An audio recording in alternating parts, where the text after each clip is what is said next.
Como vocês viram aí na reportagem, o tipo D é a dengue mais grave que tem. O vírus causa uma inflamação tão grande que o corpo não consegue manter as funções básicas, como pressão arterial, batimentos cardíacos. A repórter Cristina Otaviano vai trazer para a gente agora mais informações sobre esse assunto. Quais são, por exemplo, os principais sinais de alerta dessa dengue mais grave, Cris, que a gente tem que observar? A gente tem filho, vê uma notícia dessa, a gente fica com o coração apertado, né? Porque a gente imagina o sofrimento dessa família de lidar com isso, um rapaz tão jovem.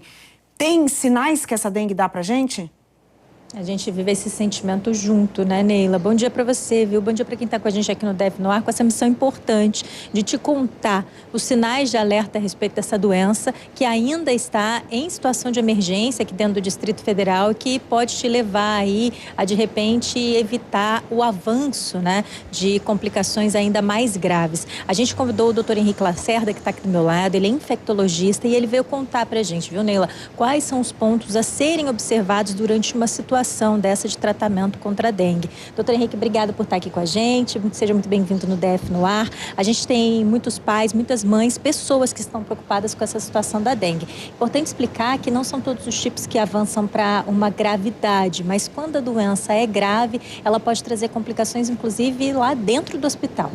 Bom dia, Cris. Bom dia, Neila. Bom dia, espectadores. A dengue, ela é importante lembrar que existem 4 sorotipos. O paciente ele pode se infectar por um deles, mas quando ele tem a infecção, a classificação de risco varia entre grupo A e grupo D. Então, o grupo A e B, normalmente nós conseguimos hidratar o paciente via oral, mas o grupo C e D, ele precisa de um pouco de mais atenção, porque o paciente ele tem sinais de alarmes e quando tem sinal de alarme, ele precisa de hidratação venosa. Então, é muito importante o atendimento médico nessa ocasião. Doutor Henrique, eu não sou médica, porém sou mãe. Recentemente eu lidei com uma questão de suspeita de dengue na minha casa e a médica me contou que a quantidade de líquido que a minha filha de 10 anos teria que tomar era tanta que de repente fosse o caso de eu levá-la a um hospital para hidratá-la. Esse é o ponto e essa é a orientação que todos têm que estar atentos, né? Você faz um cálculo ali pelo peso da pessoa e você tem que tomar 4, 5 litros, de repente, de líquido, e isso não é viável para uma criança pequenininha, talvez até para uma adolescente.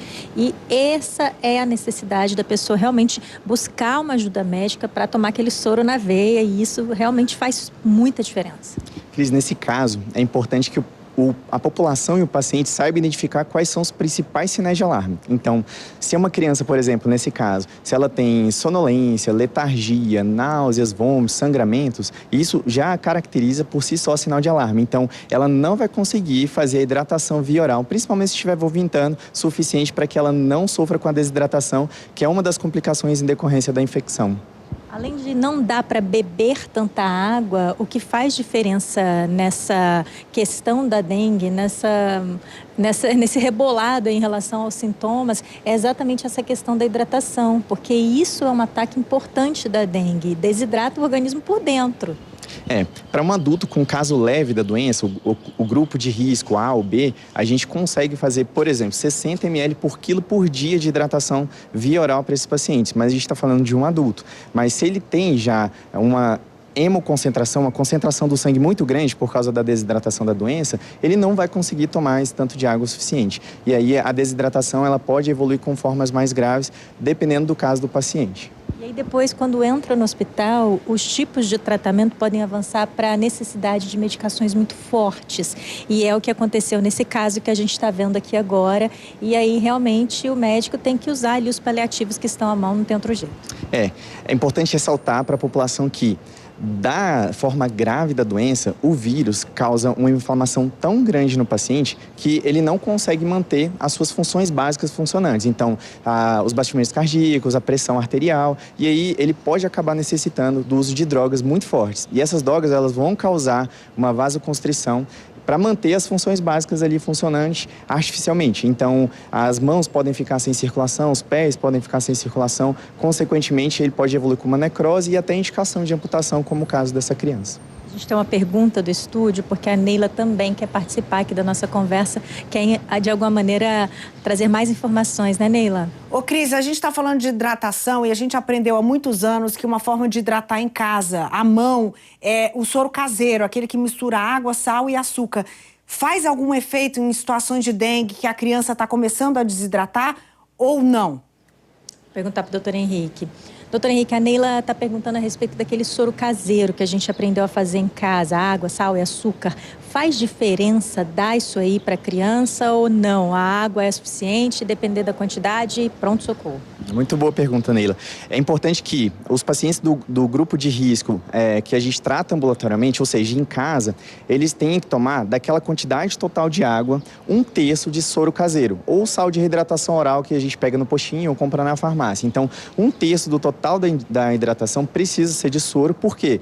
Pela desidratação que a doença causa, vai ter que repor sódio, potássio, entre outros eletrólitos que são importantes para que esse paciente ele não tenha outras complicações. Então, 1/3 da hidratação tem que ser de soro e os demais 2/3 tem que ser de água, isotônico, suco, o que estiver aceitando que não tenha tantas náuseas. Porque tem muito paciente, isso é uma curiosidade importante, que fala que a água fica com gosto rançoso. Então, o que conseguir hidratar com sal de reidratação oral, mais água, ou suco, ou isotônico, tanto faz.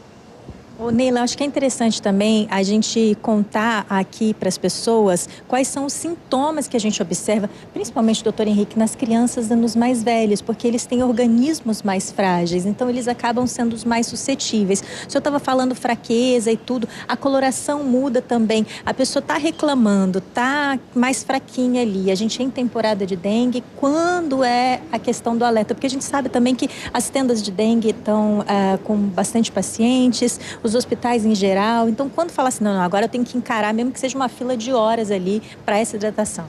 Cris, as crianças e os idosos, eles têm uma imunidade mais baixa por si só. Então, eles podem evoluir com formas mais graves. Então, é importante identificar sinais de alarme muito precocemente. Então, crianças, principalmente letargia, ou seja, muita sonolência, ficar mais molezinho, taquicardia, o xixi reduzir, parar de fazer xixi. Por que a criança denuncia uma taquicardia, por exemplo? Então, essa é uma coisa muito importante, porque se existe náusea, vômito, está muito sonolento, o xixi parou de fazer, tem que ter uma avaliação médica. Não dá para esperar em casa tentando hidratar via oral, porque às vezes ele já está com sinais de choque, ou seja, sinais que o coração não consegue bater sozinho, e aí fica perdendo muito tempo sem a medicação e a avaliação médica de urgência. A Neila quer também aproveitar da sua consulta. Bora, Neila, você tem mais uma pergunta? Tenho. Quando a gente faz o exame, o teste para saber se está com dengue, ele diz o tipo de dengue que a pessoa tem ou só os sintomas que vão avisar para aquele médico qual é o tipo de dengue que a pessoa pegou? Beleza. Neila quer saber se quando você faz o exame de dengue, você já fica sabendo imediatamente o tipo de dengue que você tem, ou você precisa ali da análise do médico para saber que tipo de dengue que você pegou e o tratamento ali a seguir. Hoje nós temos um teste rápido e esse teste rápido ele pode ser feito entre o 1º e o 5º dia do início dos sintomas. E aí a gente já tem um diagnóstico imediatamente.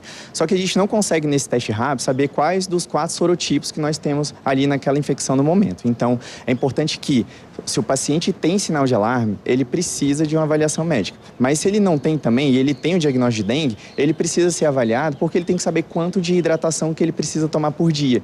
Porque a dengue não tem um tratamento específico, um antiviral que a gente possa dar para o paciente. Basicamente é suporte. Então, ele é composto de sintomáticos, náusea, vômito, dor de cabeça, febre e água, hidratação. Isso é fundamental. Doutor Henrique, obrigada pela sua consulta aqui pra gente, para várias pessoas. Ajudou bastante. Neila, agora é com você. Um abraço para ele, obrigada por ter vindo até aqui para esclarecer o nosso público. Cris, obrigada a você também. Vamos dar uma olhadinha por onde passa o Fumacê hoje? Será que você é sortudo, vai passar na sua rua? Quem mora no Núcleo Bandeirante, Parkway, Riacho Fundos 1 e 2, Fercal e Braslândia, muita atenção, abra portas e janelas para receber o Fumacê.